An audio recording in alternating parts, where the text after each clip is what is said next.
नमस्कार दोस्तों, मैं दिनेश उपाध्याय एग्जाम गुरुजी के इस यूट्यूब चैनल पे आप लोगों का स्वागत करता हूं।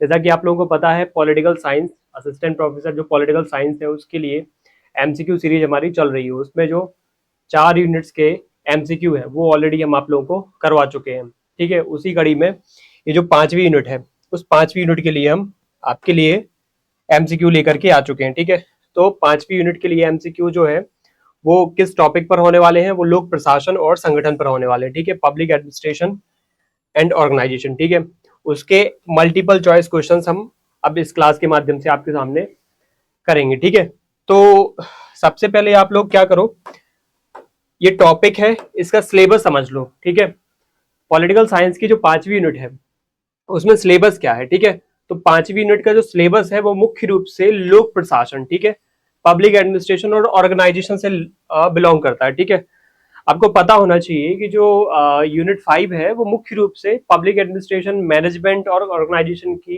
एक यूनिट है, उसको डेडिकेट करते हुए ये क्रिएट की गई है। ठीक है, आयोग के द्वारा। तो इससे मुख्य रूप से कौन कौन से टॉपिक्स हो जाते हैं, लोक प्रशासन का एक अनुशासन के रूप में विकास, ठीक है, एक डिसिप्लिन के रूप में डेवलपमेंट, लोक प्रशासन के अध्ययन के जो अलग अलग अप्रोचेस हैं, चाहे निर्णय निर्माण हो, चाहे प्रेरणात्मक हो, चाहे व्यवस्था विकास प्रशासन हो, या संगठन के सिद्धांत। ठीक है, संगठन के नियम, सूत्र और स्टाफ आदेश की एकता, सोपान, नियंत्रण का क्षेत्र और केंद्रीकरण। ठीक है, और विकेंद्रीकरण, संगठन के प्रकार, औपचारिक या अनौपचारिक। ठीक है, आपको पता है संगठन 2 प्रकार का होता है। ठीक है, संगठन के फिर प्रारूप है, फिर उसके बाद है विभाग, फिर सार्वजनिक निगम और परिषद है, फिर उसके बाद है मुख्य कार्यपालक, चीफ एग्जीक्यूटिव, उसके टाइप्स, उसके कार्य, उसकी भूमिका, उसके फंक्शंस और उसका रोल क्या है। ठीक है, ये क्या है, सिलेबस का एक हिंदी में जो है प्रस्तुतिकरण था।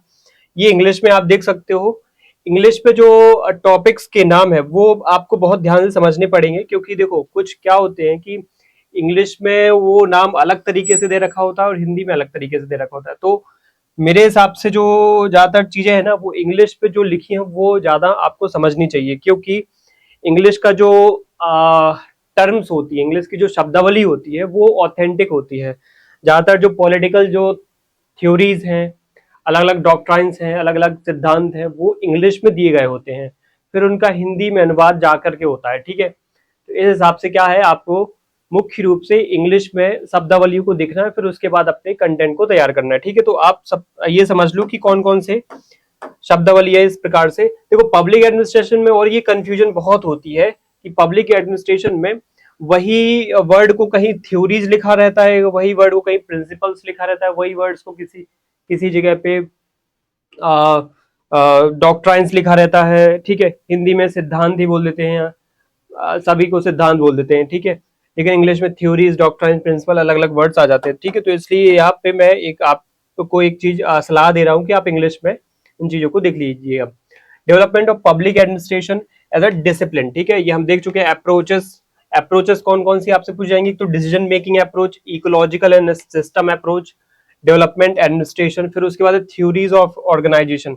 जो ऑर्गेनाइजेशन की एक प्रणाली होती है, सिस्टम होता है या प्रक्रिया होती है, उसकी अलग अलग जो थ्योरीज दी गई हैं पॉलिटिकल साइंटिस्ट के द्वारा, जो अलग अलग थ्योरीज दी गई हैं वो आपको पढ़नी पड़ेंगी। यहाँ पे principles of organisation, line and staff, unity of command, hierarchy, span of control. ठीक है, और centralisation and decentralisation, types of organisation, formal and informal. ठीक है, forms of organisation, department, public corporation. ठीक है, and councils, chief executive, types, function and rules. ठीक है, ये क्या था, ये था बाइलिंगुअल हिंदी एंड इंग्लिश में आपको पब्लिक एडमिनिस्ट्रेशन जो यूनिट 5 है उसका सिलेबस का एक डिस्कशन। ठीक है, हमने अभी 4 मिनट में ये डिस्कशन किया है।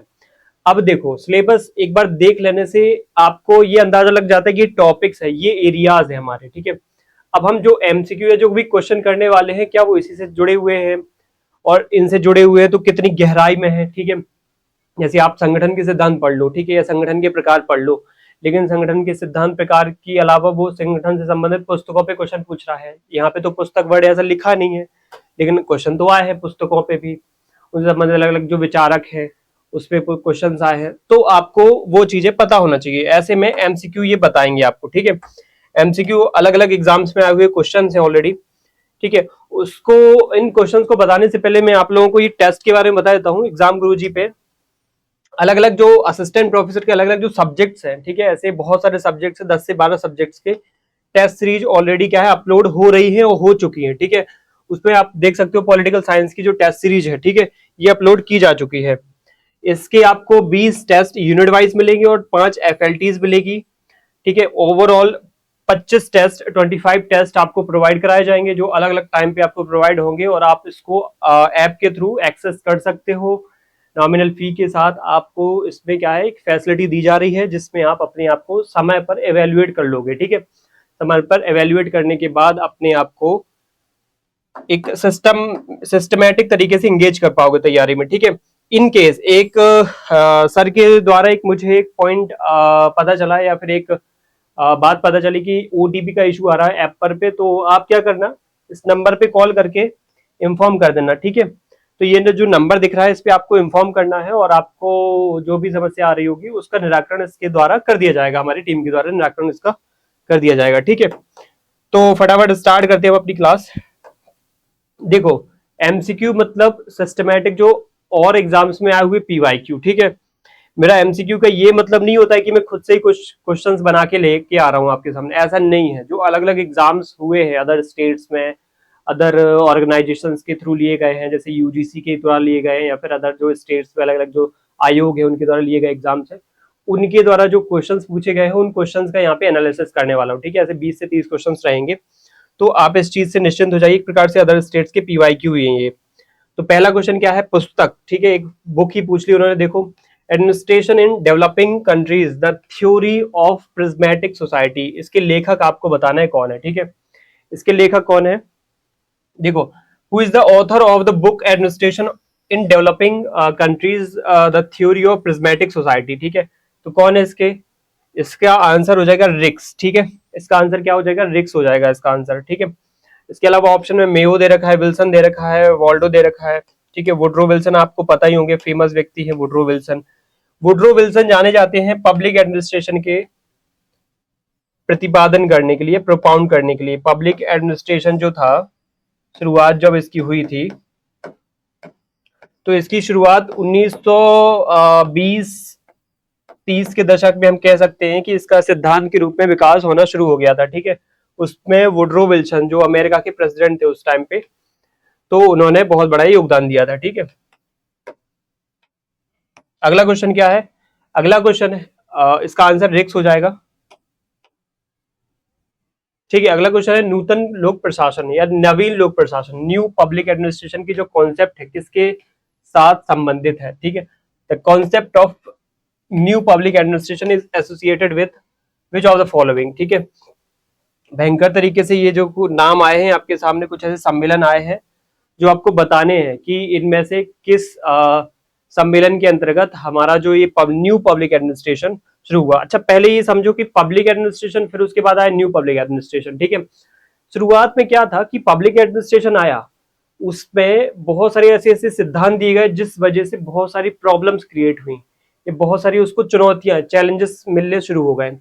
तो ऐसे में क्या हुआ कि कई सारे थिंकर्स ने कोशिश की कि क्यों ना इसमें सुधार किया जाए। तो जब रिफॉर्म्स और सुधार हुए तो फिर एक नई व्यवस्था बनी, उसको बोला गया है न्यू पब्लिक एडमिनिस्ट्रेशन या फिर नया लोक प्रशासन, ठीक है, या इसको हम इंग्लिश में क्या कहेंगे, नियो, ठीक है, पब्लिक एडमिनिस्ट्रेशन। तो इसको शुरुआत, इसका कॉन्सेप्ट जो है ना, किस सम्मेलन के बाद इसकी शुरुआत हुई थी, तो आपको पता होना चाहिए। क्या इसके ऑप्शंस हो सकते हैं, बर्कले या फिर लोक प्रशासन का फ्रेंस्टन स्कूल ऑफ थॉट या फ्रैंकफर्ट स्कूल या फिर मिनोब्रुक सम्मेलन, ठीक है। तो इसका आंसर क्या हो जाएगा, इसका आंसर हो जाएगा डी, ये मिनोब्रुक सम्मेलन क्या है, इसका आंसर हो जाएगा, ठीक है। तो इस तरीके से क्या है, ये मिनोब्रुक सम्मेलन के माध्यम से न्यू पब्लिक एडमिनिस्ट्रेशन की शुरुआत हुई थी, ठीक है। अच्छा, ये हुआ कब था मिनोब्रुक सम्मेलन, देखो मिनोब्रुक सम्मेलन के बारे में कहानी ये है कि 1968 में ये हुआ था, ठीक है। और इसमें मुख्य रूप से ये बात रखी गई थी कि जो पब्लिक एडमिनिस्ट्रेशन है, सिर्फ में पब्लिक एडमिनिस्ट्रेशन जो क्लासिकली पुराना या फिर ओल्ड है, जो ओल्ड वाला क्लासिकल वाला है जो पब्लिक एडमिनिस्ट्रेशन, उसमें कई सारे फ्लॉज है, उसमें कई सारे लूप होल्स हैं। चाहे वो लूप होल हो ब्यूरोक्रेसी को लेकर के हो, चाहे वो लूप होल हो अथॉरिटी को लेकर के हो, ठीक है। ब्यूरोक्रेसी मतलब नौकरशाही, नौकरशाही हावी हो रही है बहुत ज्यादा समाज पे, सार्वजनिक जो हमारे लोग हैं उनके ऊपर हावी हो रही है, वो कल्याण कम, वो शोषण ज्यादा कर रहे हैं। पब्लिक एडमिनिस्ट्रेशन इस तरीके से क्या है, दिख रहा है लोगों को, या इस तरीके से वो व्यवहार कर रहा है लोगों के साथ। तो इसलिए क्या हुआ कि इनके सिद्धांतों, इनकी अलग अलग जो प्रक्रियाएं थी उनको चेंज करने की बात हुई। देखो प्रॉब्लम ये नहीं थी कि पब्लिक एडमिनिस्ट्रेशन में कुछ वहां में लोग ऐसा जाकर के कुछ अन्याय कर रहे थे, अत्याचार कर रहे थे। पब्लिक एडमिनिस्ट्रेशन में जो सिद्धांत दिए जा रहे थे वो सिद्धांत में ही कमियां थी, ठीक है, उनके जो नियम कायदे बनाए जाते थे उनमें ही कमियां थी। तो ऐसा करें कि इन कमियों में ही सुधार कर दे या इन कमियों को ही दूर कर दे। तो कमियों को दूर करने के लिए क्या करना पड़ेगा, एक सिस्टमेटिक ढंग से एक हमें क्या करना पड़ेगा, एक सम्मेलन बुलाना पड़ेगा। उस सम्मेलन को हमने मिनोवरुक सम्मेलन कहा था, 1968 में ही बुलाया गया था। इसके माध्यम से हमने क्या किया कि जो पब्लिक एडमिनिस्ट्रेशन था, पब एड, जिसको मैं यहाँ पे पब एड लिख देता हूँ, ठीक है, जो पब एड है, ठीक है, इसमें अब क्या होगा, इसमें अब होगी मोरालिटी, इसमें अब होगी वैल्यूज की बात, इसमें होगी अब एथिक्स की बात, इसमें होगी अब ट्रांसपेरेंसी की बात, इसमें होगी अब अकाउंटेबिलिटी की बात, ठीक है। बहुत सारी ऐसी नई नई चीजें जोड़ दी जिससे क्या हुआ, एडमिनिस्ट्रेशन का एक बहुत अच्छे तरीके से बदलाव हुआ और इस एडमिनिस्ट्रेशन यहाँ पे ढंग से काम करने लग गया, ठीक है। तो ये मिनोवरुक सम्मेलन का एक महत्वपूर्ण क्या है, उपलब्धि है। अगला क्वेश्चन क्या है, कौन कहता है, तीसरा क्वेश्चन है कौन कहता है कि समन्वय प्रबंधक का केंद्रीय मर्म और इसका अर्थ अंशों की समरसता पूर्ण क्रमबद्धता है, ठीक है।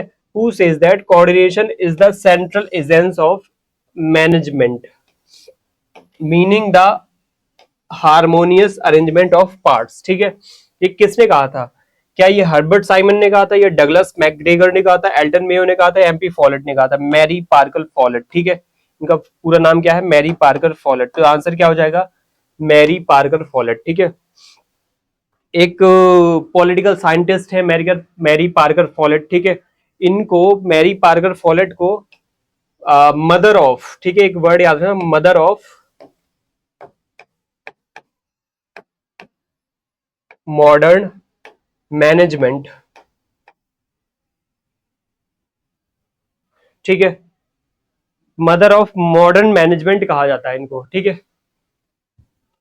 मॉडर्न मैनेजमेंट मतलब एक प्रकार से आधुनिक प्रबंधन की जो अलग अलग सिद्धांत हैं, अलग अलग जो अवधारणा है, उनकी जो माता है एक प्रकार से, उनकी जो सिद्धांत की जो प्रतिपादन करने वाली प्रमुख महिला रही है, प्रमुख महिला जो राजनीति विज्ञानी रही है, वो कौन रही है, मैरी पार्कर फॉलेट रही है, पहली रही है, इस वजह से इनको मदर कैटेगरी में रखा गया है, ठीक है। उसके बाद अगला क्वेश्चन क्या है, एक एसर्शन दे रखा है, हेनरी फ्योल ने लोक प्रशासन और निजी प्रशासन के बीच में भेद किया है क्या, ये आपको ध्यान देना पड़ेगा। Henri Fayol differentiated between public and private administration. Reason क्या दिया उन्होंने, भी कहते थे कि सभी प्रतिष्ठान सामान्य प्रशासनिक नियमों का पालन करते हैं, ठीक है, ऐसा उन्होंने कहा था क्या। He says that all organisation follow the same general administrative principle. क्या हो गया इसका आंसर, ए और आर दोनों सही है, आर ए की सही एक्सप्लेनेशन है, ए और आर दोनों सत्य है परंतु आर ए की सही व्याख्या नहीं है। ए सत्य है परंतु आर असत्य है, ए असत्य है आर सत्य है, ये डी वाला आंसर सही हो जाएगा, क्योंकि ये पहला भेद वाला कॉन्सेप्ट यहाँ पे गलत हो जाएगा, ठीक है। उन्होंने लोक प्रशासन में जो लोक प्रशासन और निजी प्रशासन के बीच में जो एक डिफरेंस था वो नहीं बताया, ठीक है, कि ऐसा डिफरेंस नहीं, डिफरेंशिएटेड नहीं किया उन्होंने, डिफरेंशिएट करना सही नहीं माना उन्होंने, ठीक है, एक प्रकार से। तो ये हो जाएगा। अगला क्वेश्चन क्या है, व्यवस्था उपागम ने आकस्मिक प्रबंधन को जन्म दिया, ठीक है। सिस्टम अप्रोच जो है, इस सिस्टम अप्रोच ने क्या आकस्मिक प्रबंधन को जन्म दिया। System approach gave birth to the contingency management. Reason क्या है इसका, इसे आधुनिक संगठन सिद्धांत भी कहा जाता है, ठीक है। It also known as the modern organisational या ऑर्गेनाइजेशन थ्योरी। क्या इसका आंसर हो जाएगा, इसका दोनों सही हो जाएगा, ठीक है। देखो जो व्यवस्था उपागम है, ठीक है, इसका आंसर क्या हो जाएगा, इसका दोनों आंसर हो जाएगा सही है, ठीक है। आपको पता होगा जो सिस्टम अप्रोच है, ठीक है, सिस्टम अप्रोच में भी आपको पता होना चाहिए एक सिस्टम थ्योरी आई थी, ठीक है। तो सिस्टम थ्योरी और सिस्टम अप्रोच मुख्य रूप से ये सिस्टम क्या है, पॉलिटिकल साइंस में कंपैरेटिव पॉलिटिक्स और पब्लिक एडमिनिस्ट्रेशन के एक महत्वपूर्ण अप्रोच में गिनी जाती है, ठीक है। उसके लिए आपको एक बात समझनी पड़ेगी, है ना। आगे की एक स्लाइड में मैंने अलग अलग अप्रोचेस का एक कंपैरेटिव डिस्कशन कराया है, ठीक है। तो वो बहुत सारी अप्रोचेस को मैं इसी पीपीटी के माध्यम से कराने वाला हूँ, ठीक है। पूरी की पूरी जो पब्लिक एडमिनिस्ट्रेशन की अप्रोचेस हैं वो अभी इसी पीपीटी में आगे के क्वेश्चंस में आएंगी, तो आप उस पर देखना, ठीक है। उनके बीच में थोड़ा सा जो माइनर सा डिफरेंस होता है वो क्या है, ठीक है, फटाफट मैं बता दूंगा। अभी अगले क्वेश्चन पे चलते हैं। मुख्य कार्यपालक चीफ एग्जीक्यूटिव की भूमिका में कौन तत्व शामिल नहीं है? नहीं पूछ रहा है वो, जो चीफ एग्जीक्यूटिव होता है उसकी जो भूमिका, उसका जो रोल होता है उसमें कौन सा एलिमेंट नहीं है। Which of the following is not included in the role of chief executive, ठीक है। नीति निर्धारण नहीं होता है क्या?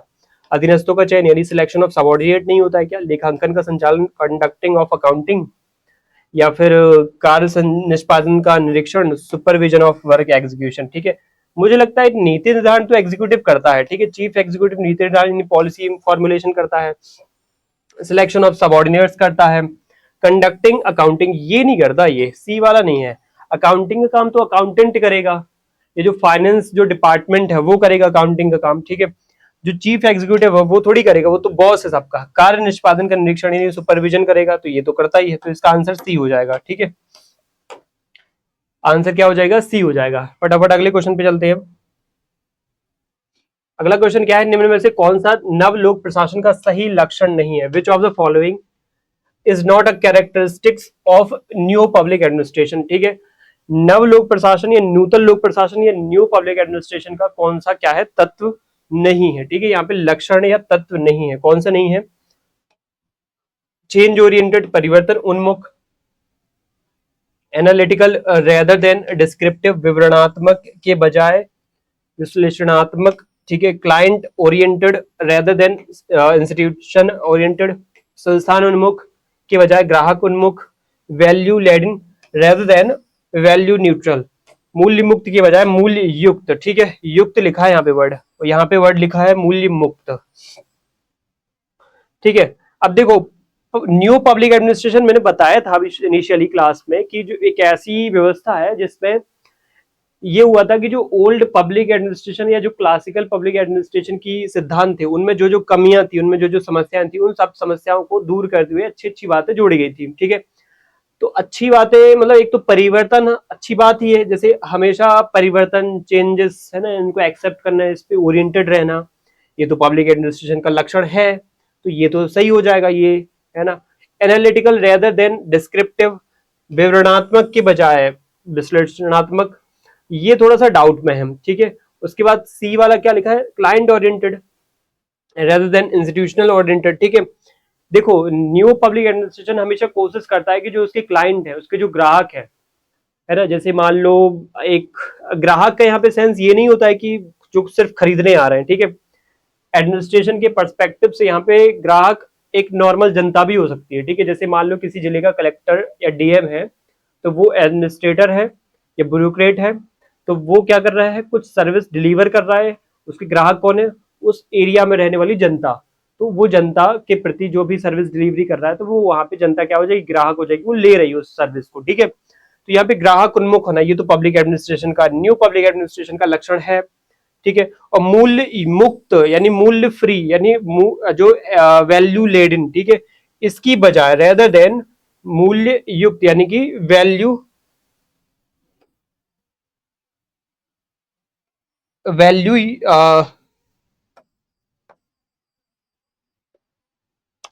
ठीक है, वैल्यू यहाँ पे युक्त का जो है न्यूट्रल वर्ड आया एक, ठीक है।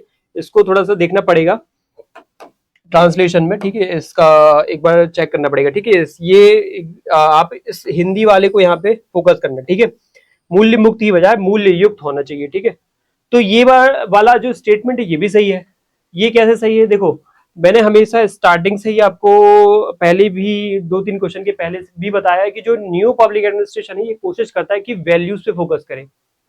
ये कोशिश करता है कैसे जो भी समाज है, कैसे जो जनता है, उसके बीच में पॉलिसीज का जो एग्जीक्यूशन है वो बहुत ही बेहतरीन तरीके से एथिकल वे में होना चाहिए, ठीक है। ये न्यू पब्लिक एडमिनिस्ट्रेशन कोशिश करता है, ठीक है। तो इसका जो गलत या गलत लक्षण या जो लक्षण नहीं है वो एनालिटिकल रेदर है डिस्क्रिप्टिव वाला, ये गलत हो जाएगा, ठीक है।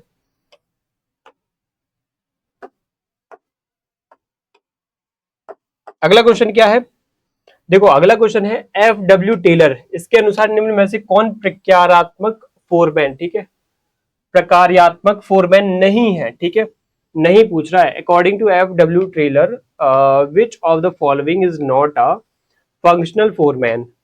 स्पीड बॉस, रूट क्लर्क, अनुदेश कार्ड क्लर्क, ठीक है, शॉप अनुशासक, या फिर शॉप डिसिप्लिनेरियन, या instruction card clerk, route clerk या स्पीड बॉस, ये वाला इसका नहीं हो जाएगा, ठीक है।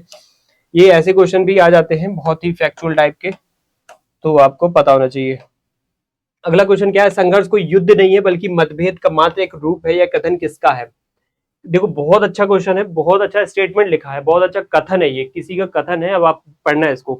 कन्फ्लिक्ट जो होता है, conflict is not a warfare but merely N appearance of difference, ठीक है, अपीयरेंस ऑफ डिफरेंसेस या डिफरेंस, ठीक है, कि कन्फ्लिक्ट जो है ना वो वॉरफेयर नहीं है।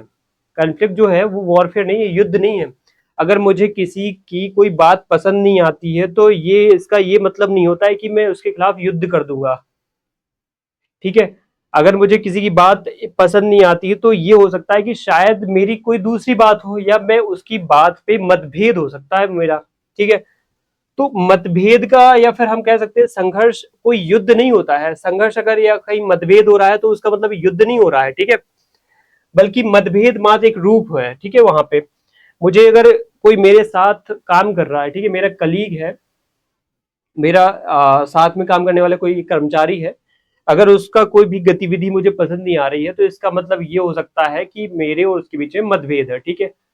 अगर मुझे उसका काम पसंद नहीं आ रहा तो इसका मतलब ये नहीं है कि मैं अब उसके खिलाफ संघर्ष करूं, युद्ध करूं, है ना, ये चीज नहीं होती है। तो यहाँ पे ये समझना पड़ेगा कि कोई भी गतिविधि अगर ऐसी होती है जहाँ पे मतभेद पैदा होते हैं तो वो वैलिड है, वो पॉजिटिव वे में लेना चाहिए, ठीक है। उस इसलिए तो हम कहते हैं आलोचनाएं जो होती हैं, अलग अलग जो मतभेद होते हैं वो पॉजिटिव हम तरीके से देखें। और खासतौर पर एडमिनिस्ट्रेशन में तो बहुत जरूरी रहता है, ठीक है। अलग अलग जो हमारे नेता है, अलग अलग जो हमारे प्रशासक हैं, इनको आलोचनाएं सहना चाहिए, ठीक है। आलोचनाएं सहेंगे जितना ज्यादा, उतने ज्यादा ये क्या हो पाएंगे, जनता के उन्मुख काम कर पाएंगे, पॉलिसी का फॉर्मुलेशन कर पाएंगे, ठीक है। तो इसलिए जरूरी है कि इसको वॉरफेयर के रूप में ना दे करके बस एक डिफरेंसेस के रूप में देखें आप, ठीक है, डिफरेंसेस के रूप में देखें। इसका जो स्टेटमेंट है ये किसने कहा? जेस्टर बर्नार्ड ने, डगलस मैकग्रेगर ने, मैरी पार्कर फॉलेट ने, या रेनांसिस लिकर्ट ने, ठीक है। इतना बेहतरीन स्टेटमेंट जो है ये किसका है? मैरी पार्कर फॉलेट का है, ठीक है। वही मैरी पार्कर फॉलेट जिन्होंने, जिनको मैंने क्या बोला था अभी, मदर ऑफ मॉडर्न मैनेजमेंट, ठीक है, मदर ऑफ मॉडर्न मैनेजमेंट, ठीक है। पॉलिटिकल साइंटिस्ट हैं, बहुत बड़ा योगदान भी दिया है इन्होंने, अलग अलग जो पब्लिक एडमिनिस्ट्रेशन की जो थ्योरीज है, ठीक है। अगला क्वेश्चन क्या है? लोक प्रशासन के विकासात्मक चरणों को सही क्रम में व्यवस्थित कीजिए। Arrange the evolutionary phases of public administration in ascending order, ठीक है। आपको पब्लिक एडमिनिस्ट्रेशन के जो अलग अलग डेवलपमेंट हुए हैं, ठीक है, बहुत बुनियाद, जब आप पब्लिक एडमिनिस्ट्रेशन की बुक पढ़ोगे ना तो शुरुआती चैप्टर आपको यही मिलेगा। क्या मिलेगा? पब्लिक एडमिनिस्ट्रेशन का डेवलपमेंट या फिर लोक प्रशासन का विकास, ठीक है। जो क्वेश्चन ये लिखा है ना यही है, मतलब वो शुरुआती जो विषय है, टॉपिक्स है, आप पढ़ोगे तो क्या पूछा है कि पब्लिक एडमिनिस्ट्रेशन का जो विकास है, जो प्रशासन का जो विकास है वो कैसे चरणों में हुआ है, ठीक है। आपको अगर वो चरण याद होगे तो आप स्टेटमेंट सही समझ जाओगे, क्योंकि इसमें क्रॉनिकल ऑर्डर में सीक्वेंस में बताना है आपको, ठीक है। कौन कौन से पहले चरण, ये चरणों के नाम लिखे हैं, 5 चरणों के नाम लिखे, आपको बताना है ये क्रम कौन सा है उनका, ठीक है। प्रिंसिपल ऑफ एडमिनिस्ट्रेशन, ठीक है, प्रशासन के सिद्धांत। पॉलिटिक्स एडमिनिस्ट्रेशन, डाइकोटमी, राजनीति प्रशासन द्विभाजन। एरा ऑफ चैलेंजेस, चुनौती का युग, क्राइसिस ऑफ आइडेंटिटी, पहचान का संकट, और पब्लिक पॉलिसी पर्सपेक्टिव, लोक नीति परिप्रेक्ष्य, ठीक है। ये जो चरण है, ये 5 चरण, ये अभी क्या है, सिस्टमेटिक ढंग से अरेंज नहीं है, आपको असेंडिंग ऑर्डर में बताना है कि सबसे पहले कौन सा चरण आया, फिर उसके बाद कौन सा चरण आया, फिर उसके बाद, ठीक है। अब सबसे पहले महत्वपूर्ण बात ये समझना कि जब लोक प्रशासन का विकास हुआ था तो इसका विकास कैसे हुआ था, किस रूप में हुआ था, ठीक है। इसका जो विकास हुआ था वो हुआ था मुख्य रूप से राजनीति विषय से, राजनीति विज्ञान के विषय से इसका विकास हुआ था। राजनीति विज्ञान जो विषय है बहुत ही मल्टी डायमेंशन वाला विषय है, ठीक है। इसमें आपका इंटरनेशनल रिलेशन भी आ जाता है, इसमें आपका एडमिनिस्ट्रेशन भी आ जाता है, इसमें आपका कॉन्स्टिट्यूशन की बातें भी आ जाती है, इसमें पॉलिटिक्स भी आ जाती है, बहुत सारी बातें इसमें आ जाती हैं। तो क्या किया था कि कई सारे जो बड़े बड़े एडमिनिस्ट्रेटर थे, पॉलिटिकल साइंटिस्ट थे, उन्होंने कोशिश की क्यों ना इससे राजनीति के विषय से अलग करें, पब एड को राजनीति के विषय से अलग करें। ठीक है, तो अलग करने की प्रक्रिया पहले तो शुरू होगी। ठीक है, सबसे पहले कोई भी चीज को अगर शुरू करना है तो आपको पहले उससे अलग करनी पड़ेगी, फिर जब अलग अलग हो जाएंगे, बंटवारा हो जाएगा दोनों के बीच में, फिर ये अलग तरीके से विकास करेगा, ये अलग तरीके से विकास करेगा। ठीक है, तो सबसे पहले आप यही समझो कि जो पॉलिटिकल साइंटिस्ट हैं, ठीक है, उन्होंने क्या किया, पब्लिक एडमिनिस्ट्रेशन का पहले तो विकास उन्होंने इस प्रकार से किया कि इनका पहले तो पॉलिटिकल साइंस से, ठीक है, पॉलिटिकल साइंस से क्या अलग कर दे हम, पहला चरण क्या था, पब एड को अलग कर दे। ठीक है, पब एड, पब्लिक एडमिनिस्ट्रेशन को अलग करें। ठीक है, तो वो डाइकोटमी वाला वर्ड आ गया। ठीक है, फिर उन्होंने कोशिश की कि अब एक काम करते हैं, पब एड के अलग अलग सिद्धांत बनाते हैं। ठीक है, अब अलग हो गया है, अब इसका विकास करना है, तो अब अलग अलग इसके थ्योरीज को डेवलप करते हैं, थ्योरीज का प्रतिपादन करते हैं। ठीक है, थ्योरीज बनाइए, दूसरा चरण हो जाएगा। अब तीसरे चरण में क्या होगा, तीसरे चरण में ये होगा कि अब उसको मिलेंगे अलग अलग चैलेंजेस। ठीक है, तो क्राइसिस पैदा होगा, क्राइसिस पैदा होगा। ठीक है, फिर उसके बाद चैलेंजेस के बाद फिर उसे वो रिवाइव करने की कोशिश करेगा, फिर उसके बाद एक आएगा समय जिसमें वो क्या करेगा अपना, ठीक है, अपने प्रकार से मतलब चैलेंजेस को वो क्या करेगा, टैकल करने के लिए अलग सॉल्यूशन निकालेगा। ठीक है, अलग अलग नए नए सिद्धांतों का प्रतिपादन करेगा, और फिर उसके बाद जो अगला चरण आएगा वो होगा कि जब सिद्धांत में सुधार हो जाएगा। ठीक है, सुधार के बाद फिर जो अलग अगला चरण आएगा वो होगा नया चरण या फिर नया युग।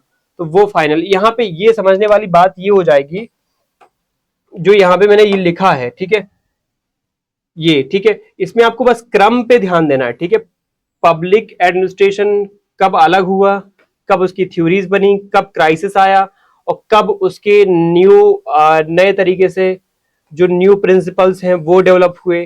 ठीक है, और कैसे वो आगे जाकर के डेवलपमेंट करते जा रहा है। ठीक है, तो आप अब यहाँ पे देखो इन स्टेटमेंट्स को क्या लिखा हुआ है। ठीक है, देखो बहुत ही बेहतरीन तरीके से यहाँ पे लिखा है, प्रिंसिपल ऑफ एडमिनिस्ट्रेशन, प्रिंसिपल तो ये सेकंड फेज में थे। ठीक है, फिर पॉलिटिक्स एडमिनिस्ट्रेशन डायकोटमी, ये हो जाएगा पहला। ठीक है, क्योंकि डायकोटमी वाला यानी विभाजन या बंटवारा जो है वो पहले होगा। ठीक है, फिर जब प्रिंसिपल बन जाएंगे, प्रिंसिपल बनेंगे, फिर ये दूसरा स्टेटमेंट हो जाएगा, दूसरे क्रम पे आएगा, दूसरे चरण पे आएगा। फिर होगा चुनौती का युग, फिर पहचान का संकट, ये पहचान का संकट में थोड़ा भूल रहा था। फिर फोर्थ नंबर है पहचान का संकट। ठीक है, पहचान बोल सकते हो एक प्रकार से जो सिद्धांतों में कमियों का युग है, वो एक प्रकार से यहाँ पे आ गया। मतलब एक प्रकार से ये हो गया कि अब तुम्हारे अंदर तो बहुत सारी कमियां हैं, तुम्हारे अंदर तो बहुत सारी ये कमियां हैं, सिद्धांतों में बहुत सारे लूपहोल्स हैं आपके, तो आपको पब्लिक एडमिनिस्ट्रेशन कहना बंद कर देते हैं, एक स्वायत्त विषय के रूप में कहना बंद कर देते हैं। ठीक है, तो एक प्रकार से पब एड जो विषय है उसका पहचान ही एक प्रकार से खत्म होने की उस स्थिति में आ गया है ये। ठीक है, चौथे स्टेज में। पांचवें स्टेज में इसने क्या किया, पांचवें स्टेज में इसने अपने आप को रिवाइव किया, इसने अपने आप को पुनरुत्थान किया, पुनरुत्थापित किया। ठीक है, पब्लिक पॉलिसी पर्सपेक्टिव इसका डेवलप हुआ उसमें। ठीक है, मैंने बताया था ना कि जो न्यू पब्लिक एडमिनिस्ट्रेशन आया ना, वो बहुत सारे चैलेंजेस, बहुत सारी कमियों को दूर करने के बाद आया। उसने कोशिश ये की कि वैल्यूज, पब्लिक जो रिलेशंस हैं, ट्रांसपेरेंसी, अकाउंटेबिलिटी, इन सब पे फोकस किया जाए। ठीक है, तो यहाँ पे क्या हो जाएंगे, यहाँ पे चरण क्या हो जाएंगे, पहला ये सबसे पहले तो आ जाएगा ये सेकंड नंबर पे। ठीक है, सेकंड वाला पहले हो जाएगा, तो दूसरा हो जाएगा, फिर आ जाएगा फर्स्ट, फिर हो जाएगा थर्ड वाला। ठीक है, फिर हो जाएगा फोर्थ वाला, और फिर हो जाएगा फिफ्थ वाला। ठीक है, तो इस पे आंसर क्या हो जाएगा, 2 1 3 4 5। ठीक है, 2 1 3 4 5 बी आंसर हो जाएगा इसका। ठीक है,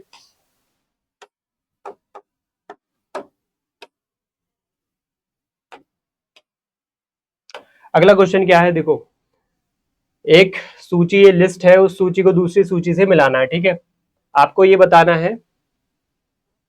ठीक है, ये ऑप्शन इसके इधर दे रखे हैं, जैसे कि आप देख सकते हो। ठीक है, सबसे पहले क्या करते हैं, इनको मैच करते हैं। ठीक है, कुछ पॉलिटिकल साइंटिस्ट लिखी हुई है पब्लिक एडमिनिस्ट्रेशन से रिलेटेड, और उनकी बुक लिखी हुई है इस साइड। ठीक है, तो फ्रेडरिक टेलर, ठीक है, फ्रेडरिक टेलर की बुक कौन सी है, पीटर एफ ड्रकर की बुक कौन सी है, चेस्टर बर्नार्ड की कौन सी बुक है, और लास्ट में अब्राहम मैस्लो की कौन सी बुक है। ठीक है, आपको बताना है। तो फ्रेडरिक टेलर की जो बुक है वो कौन सी है, ठीक है, जैसे कि इसमें चेस्टर बर्नार्ड की जो ये बुक है ये हो जाएगी फंक्शन ऑफ एग्जीक्यूटिव, ठीक है। अब्राहम मैस्लो की मोटिवेशन हो जाएगी, ठीक है। तो सी का 1 और डी का 4, सी का 1 डी का 4, ठीक है। तो ये बी वाला ऑप्शन हो जाएगा इसका सही, ठीक है, ये बी वाला, ठीक है। ए का 2 हो जाएगा फ्रेडरिक टेलर का मेंटल रिवोल्यूशन हो जाएगा, और पीटर एफ डकर का हो जाएगा मैनेजमेंट बाय ऑब्जेक्टिव्स, ठीक है। एमबीओ जिसको बोलते हैं, पीटर एफ डकर फेमस है, पीटर एफ डकर का सिद्धांत है ये मैनेजमेंट बाय ऑब्जेक्टिव्स, ठीक है।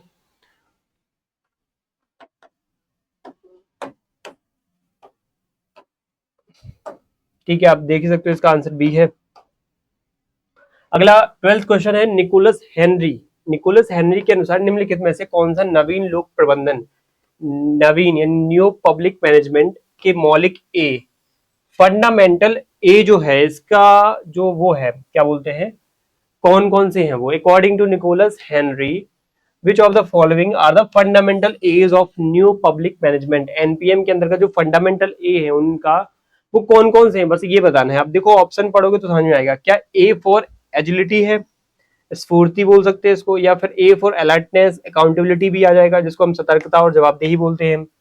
क्या ए फॉर डिनोट करता है अलाइनमेंट और अडेप्टेबिलिटी को, सहबद्धता, बंधता या फिर अनुकूलता को, या फिर ये अथॉरिटी को बिलोंग करता है, ठीक है। बहुत ध्यान समझना, जो न्यू पब्लिक मैनेजमेंट है इसमें एजिलिटी को ए क्या है फंडामेंटली डिनोट करता है, अलर्टनेस को डिनोट करता है, अकाउंटेबिलिटी को डिनोट करता है, अलाइनमेंट को डिनोट करता है और अडेप्टेबिलिटी को डिनोट करता है, ठीक है। इन 5 वर्ड्स को या 5 टर्म्स को, शब्दावलियों को ये डिनोट करता है फंडामेंटली, ठीक है। लेकिन जो डी वाला लिखा है यहाँ पे 4th नंबर का अथॉरिटी, इसको ये डिनोट नहीं करता है, ठीक है। इसलिए आंसर क्या हो जाएगा, 1 2 3 हो जाएगा, सी ऑप्शन हो जाएगा इसका, ठीक है।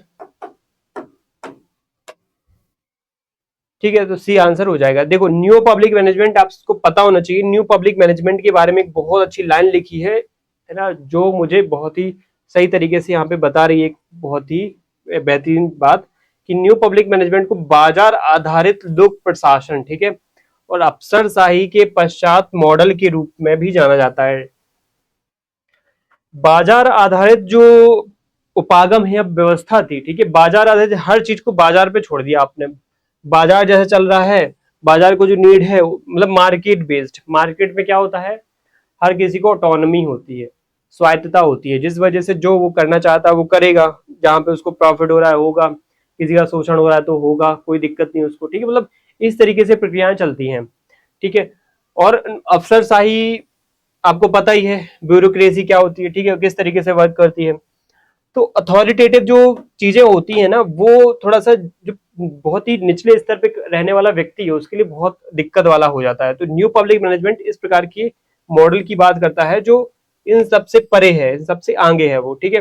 और निकोलस हेनरी ने अपनी पुस्तक जो public administration and public affairs है, इसमें उन्होंने एनपीएम को बहुत ही बेहतरीन तरीके से उसके फंडामेंटल जो ए है वो बताया कि उसमें एजिलिटी होनी चाहिए, अलर्टनेस होना चाहिए, अकाउंटेबिलिटी होना चाहिए, अलाइनमेंट होना चाहिए, अडेप्टेबिलिटी होना चाहिए, ठीक है। ये बातें उन्होंने बताई हैं इसमें। अगला क्वेश्चन क्या है, देखो, गैब्रियल आमंड के द्वारा निहित हित समूहों के वर्गीकरण में निम्नांकित में से क्या शामिल नहीं है, ठीक है।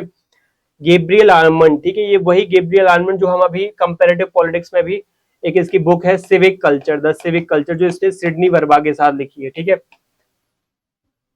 सिविक कल्चर, ठीक है, किसके किसके साथ लिखी है इसने, सिडनी वर्बा। तो ये वही गैब्रियल आर्मंड है, ठीक है।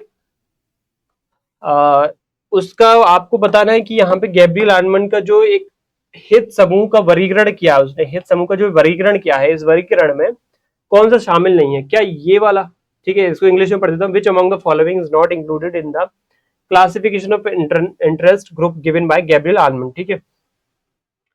नॉन इंस्टीट्यूशनल इंटरेस्ट ग्रुप्स, गैर संस्थानिक हित समूह, ठीक है।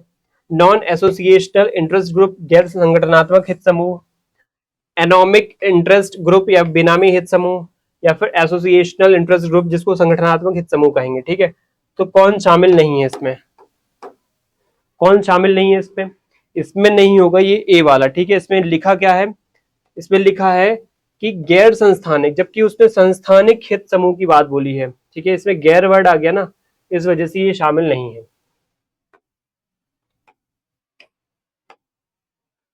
अब देखो गैब्रियल आमंड ने किस प्रकार से अलग अलग जो हित समूह है, ठीक है, इनको डिवाइड किया है उसने। हित समूह या फिर हम बोलेंगे कि इंटरेस्ट ग्रुप, ठीक है, अलग अलग जो इंटरेस्ट ग्रुप है अकॉर्डिंग टू गैब्रियल आमंड, ठीक है, आपसे ये एग्जाम में पूछे जा सकते हैं। इंटरेस्ट ग्रुप हित समूह आपसे एग्जाम में पूछे जा सकते हैं, इसलिए आपको पता होना चाहिए, ऑलरेडी ये इंपॉर्टेंट पीवाईक्यू ही है, ठीक है। तो क्या है यहाँ पे देखो, पहला यहाँ पे लिखा है प्रकार, ठीक है, कौन कौन से इंटरेस्ट ग्रुप है। पहला प्रकार है इंस्टीट्यूशनल इंटरेस्ट ग्रुप, जिसको हम बोलेंगे संस्थानिक हित समूह, ठीक है। अभी ऑप्शन में क्या लिखा था, गैर लिखा था, गैर संस्थानिक हित समूह, ठीक है, तो वो नहीं है। तो इसका क्या है टाइप, एक है संस्थानिक या संस्थात्मक हित समूह।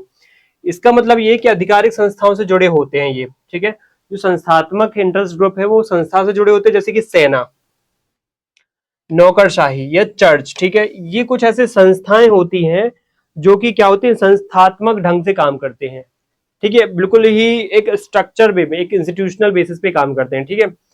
फिर होते हैं नॉन एसोसिएशनल इंटरेस्ट ग्रुप, जो होते हैं गैर संगठनात्मक हित समूह, जैसे कि जाति, कोई संगठन नहीं होता है, ठीक है, धर्म, क्षेत्र, पारिवारिक संबंध, ठीक है, इसमें जैसे जाति, पंचायत, धार्मिक समुदाय, ठीक है, खाप पंचायत, कोई सिस्टम इनका कोई सिस्टमेटिक अप्रोच नहीं होती है कि इस तरीके से डील करेंगे चीजों को, ठीक है। ये तो कन्वेंशनली परंपरा के अनुसार चीजें चली आ रही, धर्म की, जाति की, है ना। अब आप ये मत बोलना कि नहीं जातिगत संगठन तो बने होते हैं, वो अलग चीज होती है ना, बिल्कुल मूल आधार पे आप समझो तो मूल आधार पे ये कोई ऑर्गेनाइजेशन नहीं है, ठीक है, जाति बनना। फिर उसके बाद है एनोमिक इंटरेस्ट ग्रुप्स, ठीक है, बेनामी हित समूह। बेनामी हित समूह अचानक बनने वाले अस्थायी समूह होते हैं जो आंदोलन या प्रदर्शन में संलग्न हो जाते हैं, जैसे कि, है ना, आपको प्रदर्शन करने जाना है, ठीक है, आप सबको पता है प्रदर्शन करने सबको ही जाता रहता है, आयोग के सामने, बड़े बड़े जो कलेक्ट्रेट है उनके सामने जाता रहता है, कोई ना कोई व्यक्ति तो जाता ही रहता है, मतलब हर एक व्यक्ति जाता ही है वहां पे किसी ना किसी मुद्दे को लेकर के। तो उस वक्त जो भी एक संगठन लेकर के हम जाते हैं उस बड़े बड़े संस्थानों के सामने, संगठनों के सामने, तो वो संगठन हमारा टेम्परेरी टाइप का है, वो परमानेंट नहीं है। वो टेम्परेरी टाइप का संगठन जब बन जाता है ना, तो उस संगठन को हम क्या बोलते हैं, उस संगठन को बोलते हैं अचानक बनने वाले एनोमिक, ठीक है, बेनामी है ये। जैसे कि किसान आंदोलन, सड़क जाम करने के लिए हम अलग अलग हड़तालें जो समूह बना लेते हैं। अगला है एसोसिएशनल इंटरेस्ट ग्रुप्स, ठीक है, संगठनात्मक हित समूह, जिसमें आ जाते हैं औपचारिक संगठित संगठित समूह जो विशिष्ट उद्देश्यों के लिए होते हैं, जैसे कि ट्रेड यूनियन, उद्योग संघ। इनका उद्देश्य देखो, ट्रेड यूनियन का उद्देश्य क्या होगा, ट्रेड से संबंधित विशेष उद्देश्य है। उसके बाद है उद्योगों का जो संघ है ना, इंडस्ट्रियल जो एक एसोसिएशन है, उसका क्या उद्देश्य होगा, इंडस्ट्रीज से रिलेटेड होगा। तो ये क्या होते हैं, ये होते हैं एसोसिएशनल इंटरेस्ट ग्रुप्स होते हैं, ठीक है। हर एक एसोसिएशन का, हर एक इंटरेस्ट ग्रुप का अपना अपना एक अलग उद्देश्य है। हर एक जो ये इंटरेस्ट ग्रुप लिखे हुए हैं 4 प्रकार के, सब ये टाइप्स है। इन टाइप से जुड़े हुए इनका जो विवरण ये है और इनसे जुड़े हुए एग्जाम्पल ये है, ठीक है। आप समझ सकते हो कि किस प्रकार से अलग अलग ग्रुप्स, है ना, एग्जिस्ट करते हैं, किस टाइप में कौन से ग्रुप्स आते हैं, ठीक है। अगर कल के दिन आपने कोई छात्र संघ बनाया, अब वो छात्र संघ अगर परमानेंट है, ठीक है, तो परमानेंट है, वो सिस्टमेटिक ढंग से काम करता है, तो संस्थात्मक कैटेगरी में भी आ सकता है, या फिर ये संगठनात्मक कैटेगरी में आ सकता है, ठीक है। संगठनात्मक, जैसे आपने कोई छात्र संघ बनाया, आपने बेरोजगारों का एक संघ बनाया मान लो, ठीक है, तो बेरोजगारों का जो संघ है वो किस कैटेगरी में आ गया, एसोसिएशन वाली कैटेगरी में आ गया, ठीक है। Unemployment youth association, unemployment student association, unemployed student association, ऐसा कुछ बना मान लीजिए। ये मान लो असिस्टेंट प्रोफेसर बन जाते हो, उसके बाद असिस्टेंट प्रोफेसर सभी ने एक संगठन बनाया मिलकर के, सभी असिस्टेंट प्रोफेसर ने, तो वो असिस्टेंट प्रोफेसर एसोसिएशन बनेगा, ठीक है। तो वो किस कैटेगरी में आएगा, वो भी संगठनात्मक कैटेगरी में आएगा, क्योंकि इसका उद्देश्य एक है, सिर्फ असिस्टेंट प्रोफेसर को लेकर के काम कर रहा है, ठीक है। तो इस तरीके से चीजें क्या है, काम करती हैं,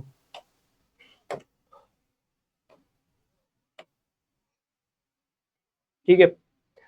इसके बाद यहाँ पे अब है अगला क्वेश्चन, यहाँ पे कौन सा सही है आपको बताना है, which of the following are correct, ठीक है, कौन सा यहाँ पे सही है वो बताना है आपको, ठीक है।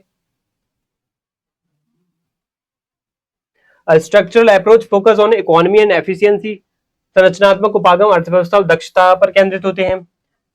B human relation approach deals with the relationship among the people working in the organization, ठीक है। मानवीय संबंध उपागम संगठन के में कार्य कर रहे लोगों के बीच में बीच संबंध से संबंधित होते हैं। Behavioural approach emphasise the study of development aspect of the administration, व्यवहारवादी जो उपागम है प्रशासन के विकास दृष्टिकोण के अध्ययन पर बल देता है। और डी ऑप्शन यहाँ पे डी स्टेटमेंट है, political economy approach emphasizes the application of economic method and models to political problems. ठीक है, राजनीतिक अर्थव्यवस्था का उपागम, राजनीतिक अर्थव्यवस्था उपागम आर्थिक विधियों राजनीतिक समस्याओं के प्रारूपों के अनुप्रयोग पर बल देता है। ठीक है, और इसमें से सही बताना है आपको, कौन सा सही हो जाएगा। देखो इसमें एक तो ये पहला वाला सही हो जाएगा, structural approach focus on the economy and efficiency. ठीक है, स्ट्रक्चरल अप्रोच इकोनॉमी और एफिशिएंसी बल देता है। ठीक है, बहुत ध्यान से इसको समझना है। ठीक है, इकोनॉमी और एफिशिएंसी बल देता है। और human relation approach deals with the relationship among the people. Human relation approach है तो पीपल से ही वो क्या करेगी, डील करेगी। Working with the organization in the organization. ठीक है, साथ में जो बिहेवियरल अप्रोच है emphasizes on the study of development aspect of the administration. ठीक है, जो बिहेवियर अप्रोच है वो बिहेवियरल अप्रोच एडमिनिस्ट्रेशन के डेवलपमेंट उसके एस्पेक्ट पे फोकस करती है। ठीक है, तो ये वाला जो पॉइंट है, ठीक है, यहाँ पे थोड़ा समझना कि क्या थोड़ा सा ये थोड़ा समझने वाला पॉइंट है कि बिहेवियरल अप्रोच इस एस्पेक्ट में काम करती है इसके डेवलपमेंट पे, ये थोड़ा डाउट में है। ठीक है, एडमिनिस्ट्रेटिव पर्सपेक्टिव से ये काम नहीं करती, ये एक्सपीरियंस बेस्ड बिहेवियर बेस्ड चीजों पे बल देती है। ठीक है, साइंटिफिक फैक्चुअल कॉन्सेप्चुअल जो चीजें होती हैं, साइंटिफिक अप्रोच जो होती है, ठीक है, अनुभवात्मक जो पद्धति इंपेरिकल जो अप्रोच होती है उस पर बल देती है। ठीक है, तो ये वाला डाउट में है। Political economy approaches emphasizes the application of economic method and models to political problems. ठीक है, पॉलिटिकल इकोनॉमी अप्रोच में एम्फसाइज किया जाता है application of economic method and models to economic problems. बिल्कुल ये सही हो जाएगा डी वाला। इसका सी वाला गलत हो जाएगा, सी वाला जिस पे भी दे रखा है वो गलत हो जाएगा। ठीक है, ए बी डी सही हो जाएगा इसका।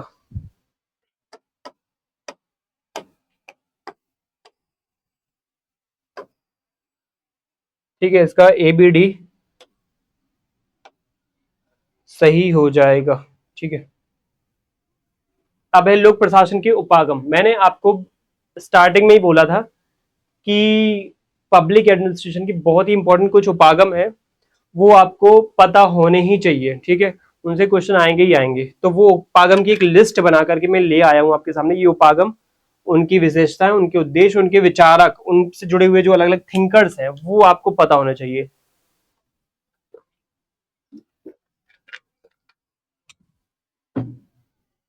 अलग अलग जो विचारक हैं उनसे जुड़े हुए अलग अलग जो उनसे जुड़े हुए अलग अलग जो उपागम है वो आपको पता होना चाहिए। ठीक है, सबसे पहले देखो यहाँ पे लिखा है स्ट्रक्चरल या फिर संरचनात्मक उपागम, फिर लिखा है ह्यूमन रिलेशन या फिर मानव संबंध उपागम, फिर लिखा है बिहेवियरल या फिर व्यवहारवादी उपागम, फिर लिखा है पॉलिटिकल इकोनॉमी अप्रोच यानी राजनीतिक अर्थव्यवस्था उपागम, या फिर लिखा है इकोलॉजिकल अप्रोच। ठीक है, पर्यावरण उपागम जिसको हम बोल सकते हैं, या फिर पारिस्थितिकी उपागम। ये ऐसे 5 उपागम लिखे हैं। इसके बाद भी ऐसे 5 और उपागम है जो अगली स्लाइड में है, वो है ये वाले। कौन कौन से हैं वो, एक है डिसीजन मेकिंग अप्रोच, एक है सिस्टम अप्रोच, एक है पब्लिक चॉइस अप्रोच, एक है न्यू पब्लिक मैनेजमेंट और एक है फेमिनिस्ट अप्रोच। ठीक है, तो ये कुल टोटल 10 अप्रोचेस हैं जो आपने अगर अच्छे से समझ ली तो आपके बहुत सारे कॉन्सेप्ट यहीं पे क्लियर है, इसी एमसीक्यू क्लास में क्लियर हो जाएंगे। ठीक है, समझना ध्यान से। देखो एक लिखा है स्ट्रक्चरल अप्रोच, स्ट्रक्चर मतलब संरचनात्मक, संगठन की संरचना पदानुक्रम हिरार्की नियमों पर आधारित होती है। इसमें इकोनॉमी और एफिशिएंसी पर फोकस किया जाता है। ठीक है, देखो संरचनात्मक अप्रोच है, संरचना पे बल देगी, हिरार्की पे बल देगी, और इसमें संगठन के जो कार्य होते हैं, नियम है ना, उनको कहीं ना कहीं और सिस्टमेटिक तरीके से क्या स्ट्रक्चर देना। ठीक है, जैसे मैक्स वेबर का जो नौकरशाही सिद्धांत है वो आ जाता है इसमें। ठीक है, ध्यान रखना मैक्स वेबर का नौकरशाही सिद्धांत स्ट्रक्चर अप्रोच में आता है। फिर ह्यूमन रिलेशन या मानव संबंधी मानवीय संबंध का एक जो उपागम है वो है क्या, इसमें लोगों के आपसी संबंधों पे फोकस किया जाता है। कर्मचारी का मोटिवेशन क्या है, मतलब जैसे कोई मालिक है, अथॉरिटी है, वो अपने स्टाफ से कैसे क्या रिलेशन बनाता है, कैसे क्या उनसे मोटिवेशन करता है, कैसे क्या वो उनके सेटिस्फेक्शन के लिए काम करता है, उनकी प्रोडक्टिविटी बढ़ाने के लिए क्या करता है। ठीक है, तो ह्यूमन वैल्यूज पे बल दे रहा है कि नहीं दे रहा है, ये उसमें उद्देश्य होते हैं। एल्टन मेयो का हॉथॉर्न का स्टडी जो है, आपने पढ़ा होगा एल्टन मेयो का हॉथॉर्न स्टडी, ये इसी किस में मानवीय संबंधों में आता है। ठीक है, जैसे मान लो एक बहुत अच्छा एक कर्मचारी है, मालिक है मान लो, या सीईओ है, जिसको हम सुपरवाइजर भी बोल सकते हैं, फैक्ट्री के अंतर्गत सुपरवाइजर टाइप का भी है। वो अपने नीचे काम करने वाले जो अलग अलग कर्मचारी हैं, सिंपल वर्ड्स में बोलूं तो उनके नीचे काम करने वाले जो अलग अलग स्टाफ है, उनसे काम करवाने के लिए उनसे क्या बोलता है, या तो दबाव पूर्वक काम करवाता है, दंड दे करके, या फिर डरा करके, या भय दिखा करके, या फिर उनको मोटिवेट करके। तो डिपेंड करता है, ठीक है। यहाँ पे इस ह्यूमन रिलेशन अप्रोच के माध्यम से समझ में आ जाएगा, ठीक है। फिर होती है बिहेवियरल अप्रोच। इसमें मानव व्यवहार का अनुभवजन्य अध्ययन, निर्णय लेने में तर्क संगतता का विश्लेषण इसमें किया जाता है, ठीक है। इसमें शामिल होता है क्या, प्रशासन। इसमें उद्देश्य क्या होता है, अधिक वैज्ञानिक और तथ्यात्मक बनाने के लिए प्रशासन को, ठीक है। तो इसमें आ जाता है हर्बर्ट साइमन का निर्णय निर्माण का सिद्धांत, ठीक है। डिसीजन मेकिंग का हर्बर्ट साइमन का जो सिद्धांत है वो किसमें आ जाता है, इस बिहेवियरल अप्रोच में गिना जाता है, बिहेवियरल अप्रोच में, ठीक है। हर्बर्ट साइमन का कौन सा, डिसीजन मेकिंग का सिद्धांत, ठीक है। अब है पॉलिटिकल इकोनॉमिक अप्रोच, ठीक है। Political economic approach, political economic approach के अंतर्गत आ जाता है राजनीतिक समस्याओं को हल करने में आर्थिक मॉडल, ठीक है। देखो पॉलिटिकल इकोनॉमी मतलब क्या होती है, ज्यादातर चीजें पॉलिटी की इकोनॉमी पे बेस्ड होती हैं, ठीक है। इकोनॉमी जैसे काम कर रही होगी, पॉलिटी थोड़ा सा प्रभावित होगी इकोनॉमी की वजह से। तो इकोनॉमिक पर्सपेक्टिव से राजनीतिक समस्याओं को कैसे हल कर सकते हैं, ठीक है। संसाधनों का वितरण, सत्ता का विश्लेषण, ठीक है। कार्ल मार्क्स की जो थ्योरी है पूरी की पूरी इकोनॉमी पे बेस्ड है, मुख्य रूप से संसाधनों, भौतिक तत्वों। वो कहते हैं कि आर्थिक तत्वों, संसाधनों पे कब्जा करना पड़ेगा, तभी राजनीतिक सत्ता प्राप्त की जा सकती है। तो आर्थिक गतिविधियां को वो नियंत्रित करने के माध्यम से सत्ता की प्राप्ति चाहता था, ठीक है। तो आप देख सकते हो कि आर्थिक गतिविधियां कितनी महत्वपूर्ण हो जाती हैं। इसका उद्देश्य क्या है इस अप्रोच का, पॉलिटिकल इकोनॉमी के अप्रोच का, आर्थिक सिद्धांतों के राजनीतिक मुद्दों का समाधान हो। कार्ल मार्क्स का और डेविड ईस्टन का इसमें मुख्य रूप से नाम आ जाता है, ठीक है। आप ध्यान रखना, बहुत महत्वपूर्ण हो सकता है ये पॉलिटिकल इकोनॉमी के अप्रोच, उससे जुड़ा हुआ ये थिंकर कार्ल मार्क्स और डेविड ईस्टन, ठीक है। तो मैं थोड़ा सा जूम आउट कर देता हूं।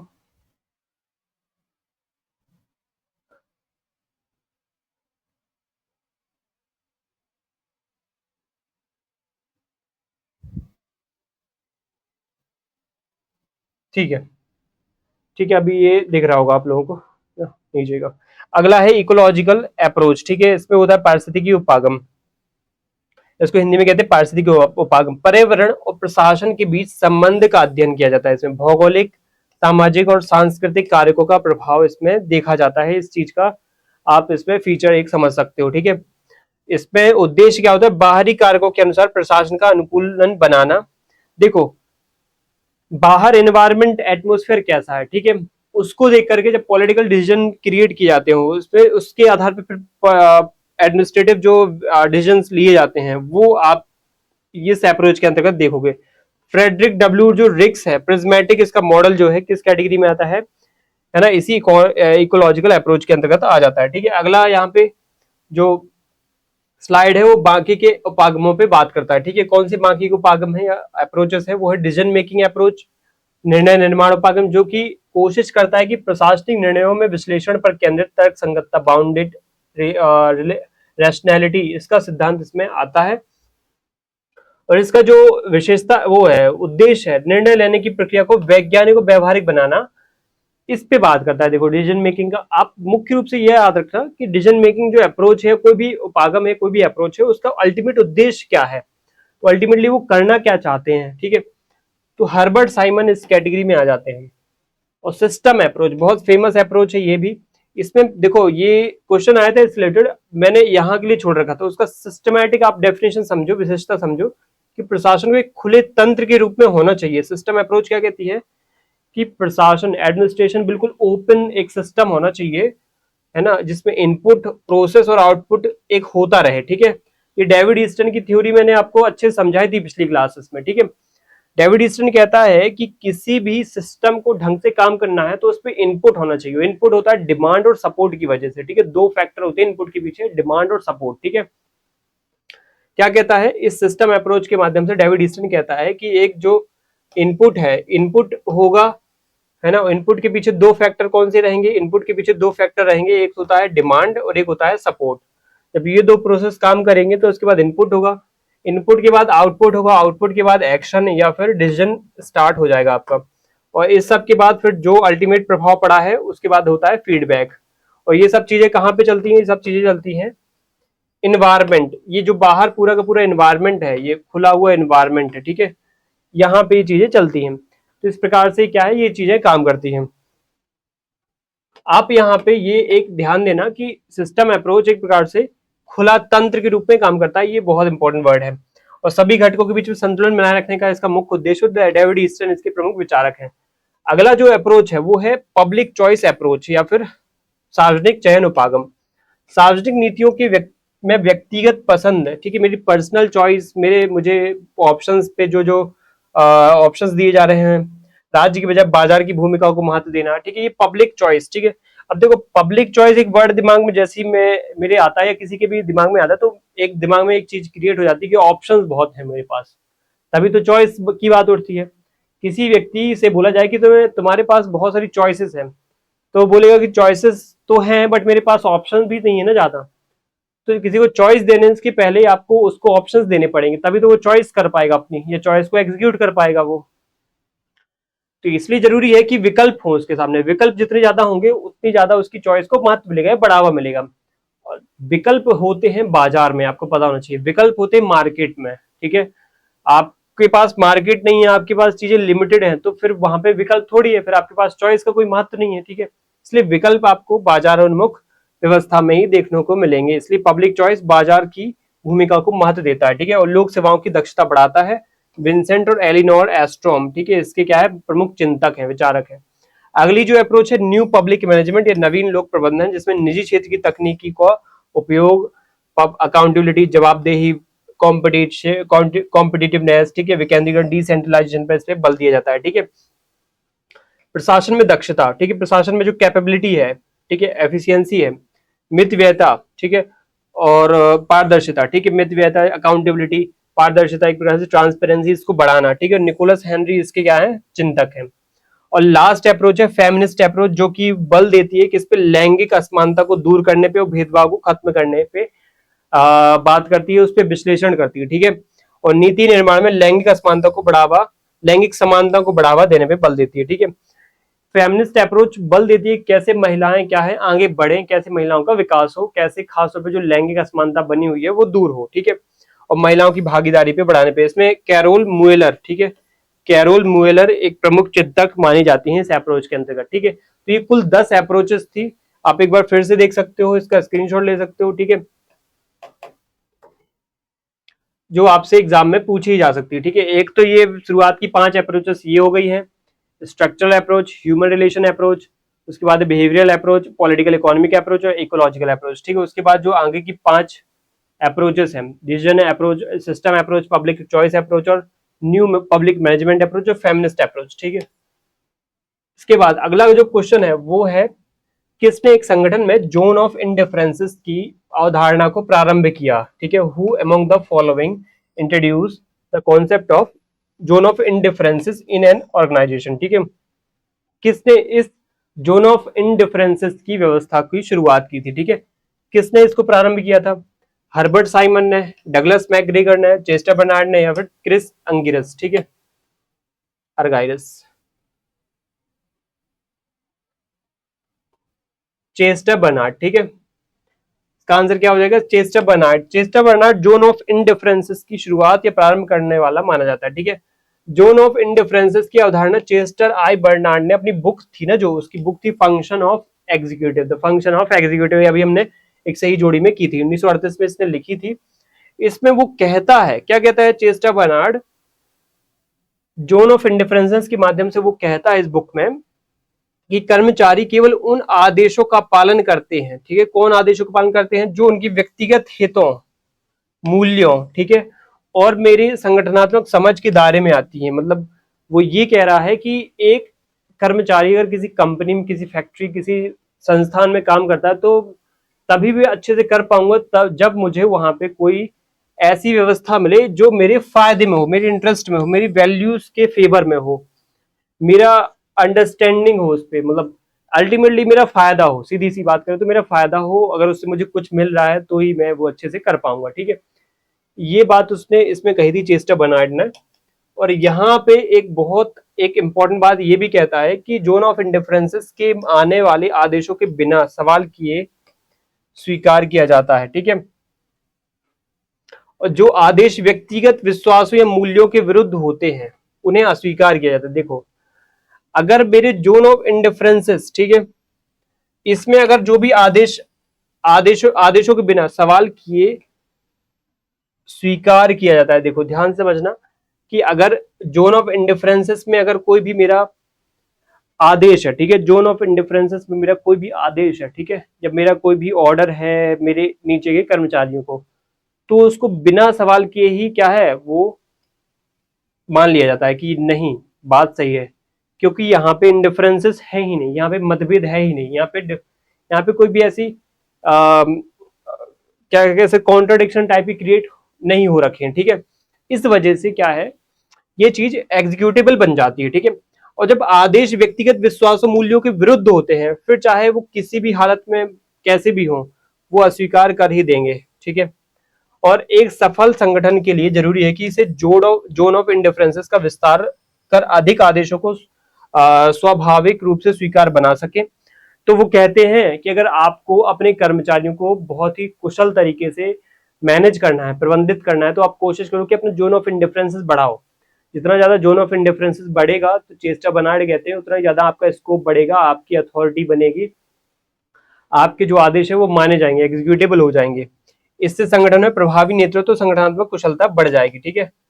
और लोग काम करने पे क्या है, उत्सुक होंगे, ठीक है, क्योंकि आपने अपना जोन ऑफ इंडिफरेंसेस बढ़ा लिया है।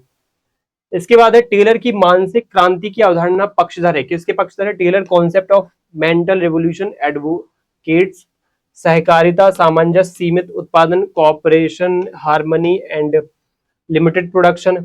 सीमित उत्पादन, सहकारिता, लिमिटेड प्रोडक्शन एंड कॉपरेशन, सामंजस्य सहकारिता और सहकारिता, हार्मनी एंड कॉपरेशन, या बचत सहकारिता और सीमित उत्पादन, saving, cooperation and limited production, ठीक है।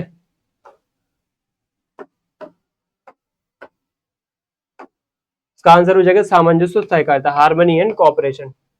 देखो, फ्रेडरिक टेलर एक वैज्ञानिक प्रबंधन सिद्धांत के बहुत बड़े प्रणेता माने जाते हैं, ठीक है। उन्होंने मानसिक क्रांति यानी मेंटल रिवोल्यूशन, इसमें इन्होंने मेंटल रिवोल्यूशन की कहीं ना कहीं, मतलब अपना एक रिवोल्यूशन टाइप का जो सिद्धांत है वो प्रस्तुत किया है। इसका मीनिंग क्या होता है, वो मीनिंग यहाँ पे लिखा हुआ है, प्रबंधकों और श्रमिकों के बीच में सामंजस्य, ठीक है, और सहकारिता की भावना विकसित करना, ठीक है। अब देखो ये क्या है, पब्लिक मैनेजमेंट या फिर किसी भी ऑर्गेनाइजेशन का बेसिक फंडामेंटल रूल है, ठीक है। क्या रूल है कि अगर आपको अच्छे से चीजें एग्जीक्यूट करना है, चाहे वो चेस्टर बर्नार्ड का जोन ऑफ इंडिफरेंसेस हो, चाहे यहाँ पे ये टेलर का साइंटिफिक मैनेजमेंट करने का एक जो तरीका है, मेंटल रिवोल्यूशन का एक जो व्यवस्था है, इसमें प्रबंधक जो मैनेजर्स हैं, उसमें श्रमिकों के बीच में एक सामंजस्य, कोऑर्डिनेशन, एक कॉपरेशन बनाने की व्यवस्था की भावना को विकसित करने पे बल देता है। उत्पादन को सीमित करने के बजाय दोनों का उद्देश्य उत्पादकता को बढ़ाना ये होता है, ठीक है। देखो एक बहुत अच्छी बात लिखी है कि प्रोडक्शन को सीमित करने के बजाय, ठीक है, प्रोडक्टिविटी को बढ़ाना होना चाहिए, ठीक है। प्रोडक्शन तो बढ़ता घटता रहता है, बट प्रोडक्टिविटी मैटर करती है। मतलब देखा जाए तो मैं पर्सनली मानता हूँ कि एक इंसान का प्रोडक्टिविटी ही उसकी क्या है, भविष्य को तय करता है। अगर आप कोई भी कुछ भी काम कर रहे हो, तो अगर आपके अंदर प्रोडक्टिविटी नहीं है, ठीक है, तो आप कितने भी बड़े से बड़े लक्ष्य, स्ट्रेटजी कुछ भी बना लो, प्लान कर लो, या किसी भी टीचर से पढ़ लो, प्रोडक्टिविटी नहीं है आप कुछ भी नहीं कर पाओगे, एक सिंगल छोटा सा एग्जाम भी नहीं निकलेगा, ठीक है। तो ये चीज क्या है, मैटर करती है। आपकी प्रोडक्टिविटी बहुत जरूरी होती है। प्रोडक्टिविटी आपको दिखाती है कि आपके अंदर क्षमता, आपके अंदर कैलिबर कितना है, ठीक है, ये बताती है। अगला जो क्वेश्चन है वो, अगला क्वेश्चन है 18वें नंबर का, क्या कहता है, इसमें स्टेटमेंट दे रखे हैं, संगठनात्मक सिद्धांतों को बनाते हुए, ठीक है, दिख रहा होगा क्वेश्चन। संगठनात्मक सिद्धांतों को बनाते हुए गुलिक जो है, गुलिक एक थिंकर है, लूथर गुलिक, वो फ्योल के 14 सिद्धांतों से प्रभावित था क्या? यस और no? Gulick was influenced by Fayol's 14 principle in formulating organisational theories. Urwick प्रशासन के मंतव्य से कमेटियों के प्रयोग के संबंध में चेतावनी देता। Urwick warn against the use of committees in administration. Gulick कार्य विभाजन के आधार का कोई महत्व नहीं देता है। Gulick does not give importance to the division of work. Fayol का आदेश की एकता के सिद्धांत में विश्वास है। Fayol believed in the principle of unity of comment, ठीक है। क्या इसका आंसर हो जाएगा? देखो इसका आंसर 1 to 4 हो जाएगा, ठीक है। जो गुलिक है, ठीक है, एक बात यहाँ पे मैं बोल देता हूं, जो गुलिक है, लूथर गुलिक है और उर्विक है, ठीक है, वो प्रभावित तो थे, ठीक है, फ्योल के सिद्धांत से,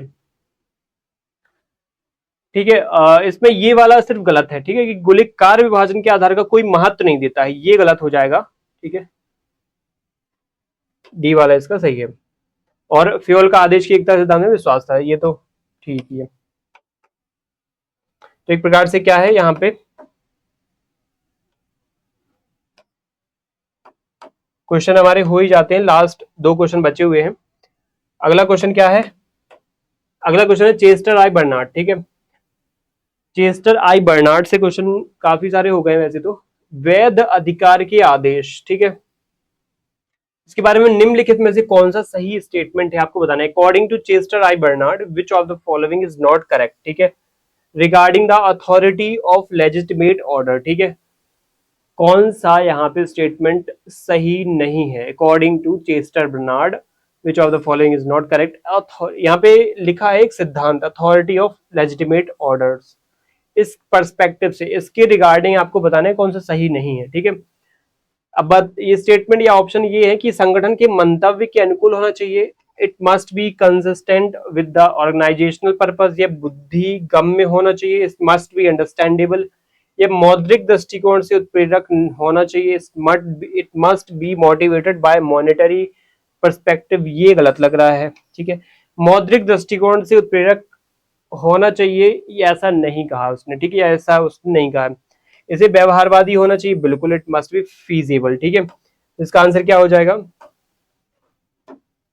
मौद्रिक दृष्टिकोण से उत्प्रेरक होना चाहिए, ये बात नहीं है शामिल, ठीक है।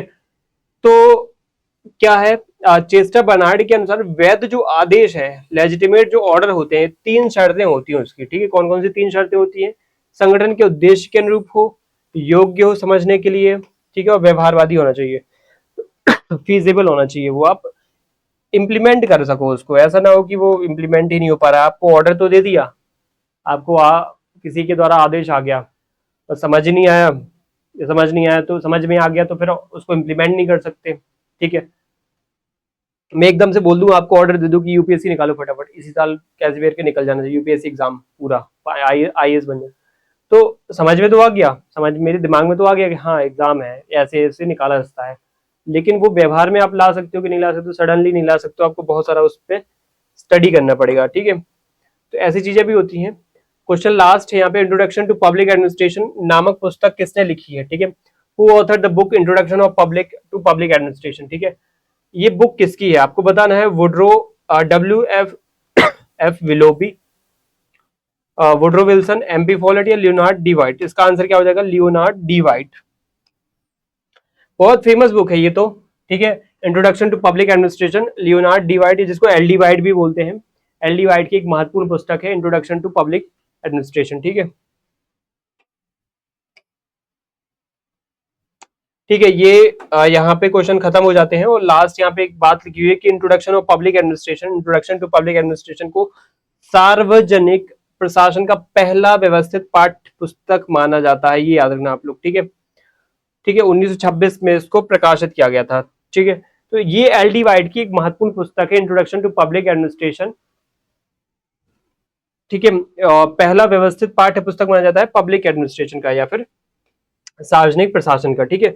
तो इस तरीके से क्या है, ये हमारे क्वेश्चन सभी हो जाते हैं, और लास्ट में यहाँ पे फिर से यही है इंफॉर्मेशन कि किस तरीके से आप अगर OTP वाले इश्यू से फंस रहे हो तो आपको क्या करना है। ऐप में अगर OTP की समस्या आ रही है तो सीधी बात, इस नंबर पे कॉल करके सीधा इसमें क्या होगा कि आपको मैनुअली तरीके से ऐड कर दिया जाएगा ग्रुप में, या फिर हमारे ऐप में रजिस्टर्ड करवा दिया जाएगा, ठीक है। तो ये सीधी सी बात है, यहाँ पे कुछ टेक्निकल इश्यूज है जो धीरे धीरे उसको ठीक किया जा रहा है, इस वजह से थोड़ा टाइम लग रहा है, ठीक है, ऑटोमेटिक भी हो जाएगा वो।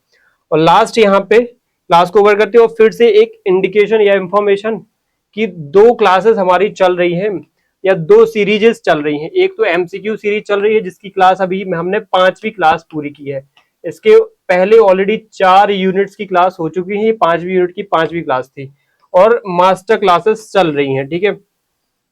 कि मास्टर क्लासेस किस किस की चल रही है। देखो पॉलिटिकल साइंस जो एपी का असिस्टेंट प्रोफेसर का जो पॉलिटिकल साइंस का पेपर है उसमें जो 9वीं यूनिट और 10वीं यूनिट वो मध्य प्रदेश की है, और वो मध्य प्रदेश की यूनिट होने की वजह से उसका कंटेंट अवेलेबल अभी उतना एक्सेसिबल नहीं है या उपलब्ध नहीं है, अवेलेबल नहीं है, ठीक है। तो उसको हम फ्री ऑफ कॉस्ट पूरी रिसर्च के साथ 9वीं 10वीं यूनिट का कंटेंट आपको प्रोवाइड करा रहे हैं, ठीक है।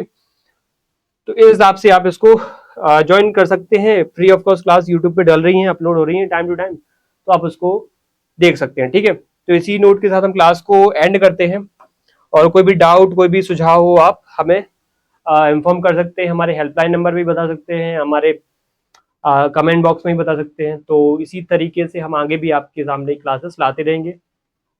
सभी को धन्यवाद, थैंक यू, जय हिंद।